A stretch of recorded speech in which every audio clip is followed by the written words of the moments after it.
They went back here for FSI DFS. We've got a very large, it's going to be a 12-game slate. It was originally 13, but because Texas and Cleveland was rained out as a doubleheader now, they're not on the DK slate. Last night, we got the bats right. Toronto and Cincinnati, low ownership. People thought it was going to get rained out. I played them, but made the mistake of playing too much Snell and too much Javier. So props to Sean V, who said Snell no in the comments, and was right on for that one. So, but still was a profitable night. Could have been much better if the pitching worked out. But on to today. So, as you can see, there's some weather concerns for today, but I don't know what to tell you because yesterday I thought for sure the Cincinnati game would get rained out, and it looked like it was only a minor issue for Detroit, for Texas and Cleveland, and Texas and Cleveland ends up getting rained out, and Cincinnati was fine. So we'll make weather notes for today, and like I said, large slate, so let's just blow right through this. So first game is probably the worst weather game. It's going to be the Detroit Tigers and Pittsburgh. Skubal Quintana, if Skubal's in play, I think he's a great pitcher. I think he's a guy just below 10K. There's four 10K guys that are definitely in consideration here, but I really love Skubal if he goes and is available to play today. Quintana on the other side hasn't been bad. He's been good in some really hard matchups at 7-5. I think he could be sneaky if the game plays here. Detroit, I'm not really interested in the bats, and I guess Pittsburgh is a leverage play if Skubal's going to have some ownership. Chicago Cubs and the Baltimore Orioles, again, rain risk here about 40 to 50%. Wind blowing at 11 miles per hour. It's pretty high total. Keegan Thompson and Kyle Bradish, I think both are definitely good value pitchers here.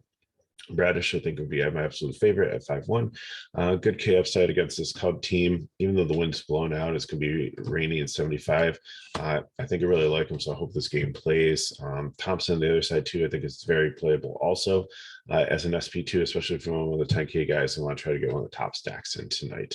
Bat-wise, Chicago Cubs maybe is cheap stack, and same thing with Baltimore. With some pieces there, especially once you get past these starters, the bullpens are not that good. St. Louis, Dakota Hudson, and Tampa Bay, Jeffrey Springs. Not interested in either pitcher here. Maybe Springs, a little bit reverse splits. I think has a little bit of K stuff, but St. Louis can be definitely a decent team to go up against. Tampa Bay, I think, definitely makes a decent cheap stack, but they're a little bit banged up here, so it keeps the pricing down, but it keeps the offense watered down. Also, St. Louis, I think, would be a definitely probably my top stack if you're playing 150 max ones. But just remember, if they do get to Springs, they do have a decent bullpen behind them in Tampa Bay, so you might not be seeing a ton of runs there later on. Well, Atlanta Athletics and Atlanta Braves, I think this is where most people are going to look. Maybe about 20% chance of rain, not enough to put up on the screen here, but just keep an eye on that. Always during the summertime in Atlanta with humidity and just being in the South, things can pop up. I think this should be fine. Cole Irvin is an absolute no for me. Fade. Kyle Wright, I think, is the top pitcher on the slate here against this trash Oakland team. No interest in the Oakland Bats, and the Braves here, I think, are one of the top stacks on the slate against Irvin, especially with all the power righties against the lefty. Yankees and Twins, Tyon and Sands. Tyon has been solid recently. Twins, I think Correa is still going to be out of the lineup. Garlic, I think, is not in there either. So they're a little watered down still, too. So I think you can play him. But at 9.5, like, just go up and play Skubal or play about a couple hundred more and get one of these 10K guys. So kind of in no man's land there, but I understand if you need a couple more $100 if you play him tonight. Cole Sands, good rookie, good prospect, not interested here against a Yankees team that's almost has everybody back and is full strength. So Yankees are the top GPP stack here, just based on the weather, a little bit rainy. Minnesota, I think if you're playing 150 max, that's the only time I'd be playing them, or I'm pairing them with Arizona an all-day slate like I do every day. Toronto Blue Jays and the Kansas City Royals. You have Manoah against Brad Keller. Manoah I like here too. Kansas City has really struggled also. Brad Keller is a no thank you. Toronto, it is a righty on righty matchup, and Keller has been okay against righties, so I think that's why Toronto's my fourth favorite stack today. Kansas City, I think you can use as leverage stack against Manoah, and I think Manoah is probably going to have like the lowest ownership of the four guys. They're up top in the 10K range, but I think definitely is in play today. You have Seattle and Houston, Chris Flexen and Justin Verlander. No thank you for Chris Flexen. He can be a gas can at times. Justin Verlander is good, and I think a lot of people play him based on name recognition, but his K rate's down this year. He's not like the same guy he's been. Yes, he's coming back from still having like surgery and everything, and missing a couple years, and maybe they're just trying to just milk him through the season, and then he'll turn it on to the postseason, which is perfectly understandable. So I think I'd rank him third here among the pitchers, but I can understand playing Manoah over him also. Just watch the weather in that game there. Seattle is actually not, has gotten better offensively. Like they started off the season with like a lot of promise, and then they dipped down, but now they're like average to getting to be top, tier of baseball, like so like the top 15 if you divide the 30 teams in half in some offensive categories. So I know like Winker is not the same guy he was in Cincinnati and some of these other ones, but I think they're a decent offense, and they got to Javier yesterday. So I'm not gonna say that they light up Verlander, but I think they'd be one of the top leverage stacks of the night. Houston, I think against Flexen would be my second favorite one. I mean, it's tough between them and Boston, so I'll have to see where I'm going to go there. But I think definitely a great matchup there. Philadelphia Phillies and the Milwaukee Brewers, Ranger Suarez and Jason Alexander, the guy from Sandfeld. He's a young pitcher. Suarez has been okay this year, but I think I'm really interested in him on this slate at 8-2. Again, he's kind of no man's land. I think I'm gonna go like really cheap with like Bradish or Thompson or Springs or Whitlock when we get to him. So he's not a fade for me, but I just don't really see playing him. Same thing with Alexander. I think he's okay against this Phillies team. Probably keep the ball on the ground, not give up on too much power, but like it's such a large slate, you got crossing people off. So I'm kind of crossing off this game. Not interested in the Philly bats here, but Milwaukee I actually really like, because it looks like they're getting Renfroe back and Adames. They're actually pretty cheap. Almost every guy is under 4 or 5, so they can make a really nice right-handed stack against Suarez here and be able to maybe get double better pitch, or maybe get 2 10K guys to go with the Milwaukee guys, and then fill in with some other value on the board there. I think I've like that for that build. Dodgers and White Sox, Mitch White and Kopeka. Mitch White's been decent, but I don't think there's a lot of K upside against the White Sox. They've been better against right-handed pitching than left-handed pitching. Kopech on the other side is a very talented young guy, but I really don't like playing him against the Dodgers here, even though the wind's going to be blowing in a little bit in Chicago. Not super interested there. So the Dodgers you can always play as a stack. So between them and the Yankees, probably my top 2 PP ones that I like. And the White Sox, I'm just not interested tonight against Mitch White. Even at 150, man. I mean, you're probably going to play everybody for doing that, but they're just not one of my favorite ones. Moving on, Red Sox and Angels, get Whitlock and Reed Detmer. Whitlock, I think you can make a case for against this Angels diamond or offense. They're watered down also. Ward is out, Rendon is out. So, besides Ohtani and Trout, you got Duffy leading off, Stassi, Marsh, Refno, Adele, Velasquez in the bottom. There are some Ks in the bottom of this lineup, and Whitlock can definitely benefit from that. So definitely in the cheap range at 6'9". Like some Bradish and Thompson, and maybe Springs a little bit more, but Whitlock definitely in play there. And Detmer's no thank you. Red Sox they're up there with Houston as a second favorite one. I think, especially all these righties against the lefty. Detmer did have that no hitter there, but after that he just has not been the same. So it's just even a blind squirrel finds a nut case or something like that. Angels on the other side, it's just so hard to stack here. If you're playing 150 max team, I think with a block you're okay, but not super interested there. Mets and the Padres, the Mets, they don't strike out against right-handed pitching. They have actually been a decent offense this year. So, and Yu Darvish just hasn't been the same pitcher. I think in the medium range, he's playable, but like at 8-9 again, I just don't think you really end up there. You're gonna pay up a little bit, or you're gonna pay down. Tijon Walker is not a good pitcher, so I wouldn't play him, even though San Diego hasn't been light the world on fire offense. Mets I think I'd only stack him here against Darvish. but they definitely fall below the Yankees and the Dodgers as terms of GPP stacks.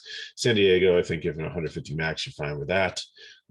Final game, Colorado and San Francisco, German Marquez and Rendon. Marquez is better on the road, but the wind's blowing out in San Francisco 17 miles per hour. Again, in San Francisco, that's not as detrimental as is in some other parks, but still something to consider. 58 degrees, so a little bit cooler. So Marquez, I'm just not interested in. Again, like the value plays, Bradish, Thompson, Springs, Whitlock, I like so much better. Rodon on the other side, he struggled on the road for the last couple of starts, but now he's back home.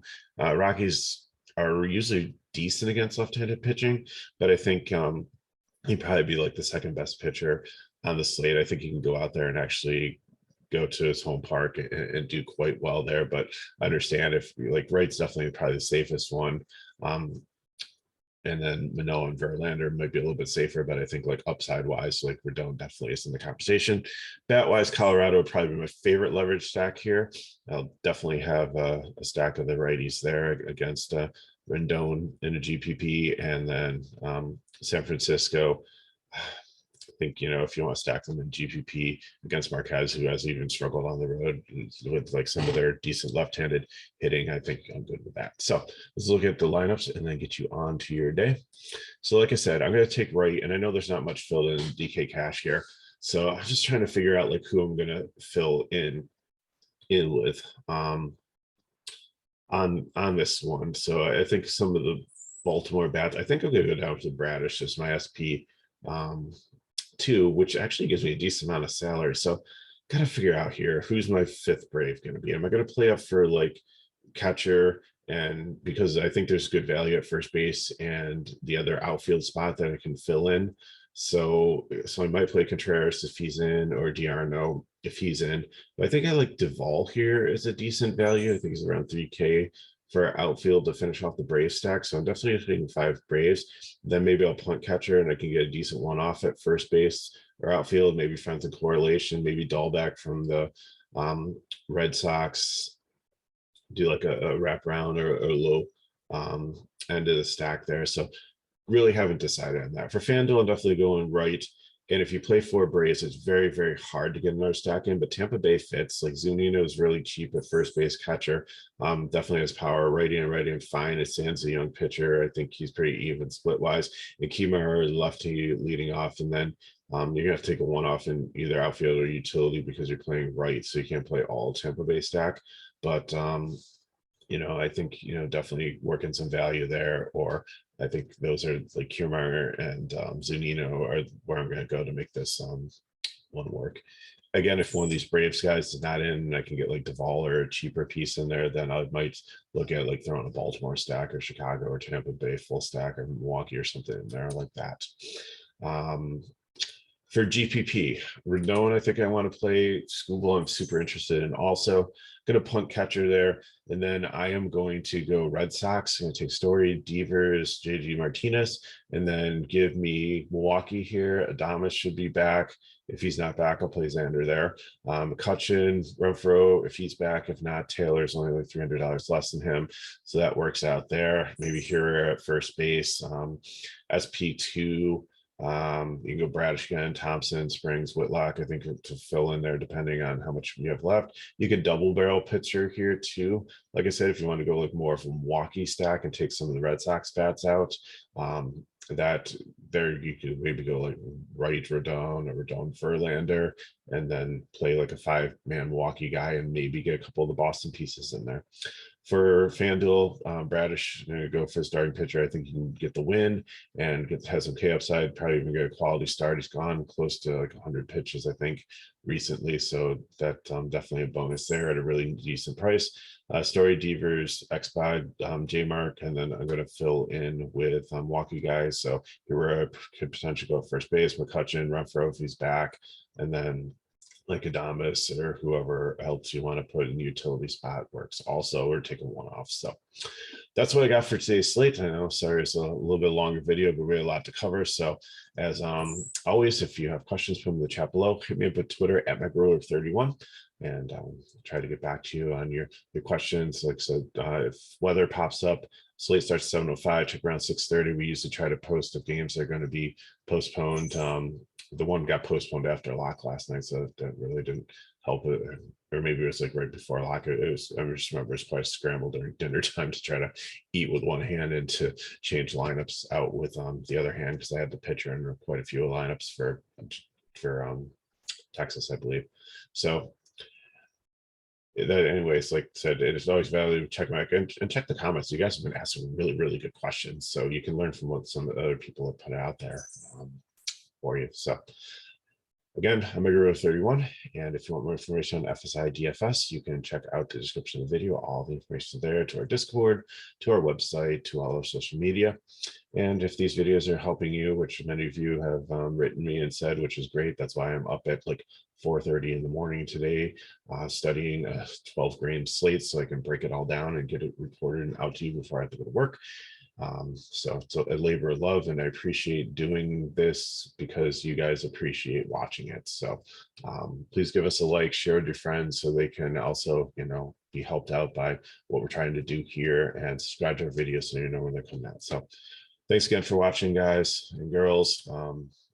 Good luck in your contests. If you have any questions, you know how to get a hold of me, and have a good day.